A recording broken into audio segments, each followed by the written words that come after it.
ప్రభునందు ప్రియ దైవ సేవకులకు, మన ఆంధ్ర రాష్ట్ర, తెలంగాణ రాష్ట్రాల్లో ఉన్న దైవ సేవకులందరికీ, అలాగే క్రైస్తవ విశ్వాసులకు, క్రైస్తవ సంఘాలకు నా యొక్క విన్నపం, ప్రతి సంవత్సరం అక్టోబర్ నెల 2వ ఆదివారపు రోజున సేవకుల యొక్క దినోత్సవం జరుగుతుంది, పాస్టర్స్ డే.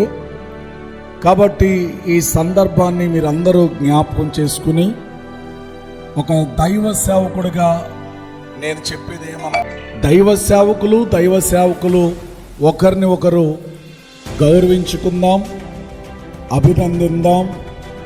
అలాగే క్రైస్తవ సంఘ విశ్వాసులు కూడా, మీరు కూడా మీ ఆత్మీయ తండ్రులను, ఆత్మీయ తల్లులను మీరు కూడా అభినందించి వారిని కూడా గౌరవిద్దాం, అమూల్యమైన శుభములు వారికి తెలుపుదాం.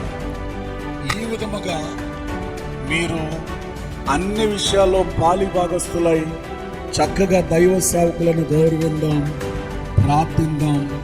దేవుడు మిమ్మలను దీవించును గాక. ఆమేన్.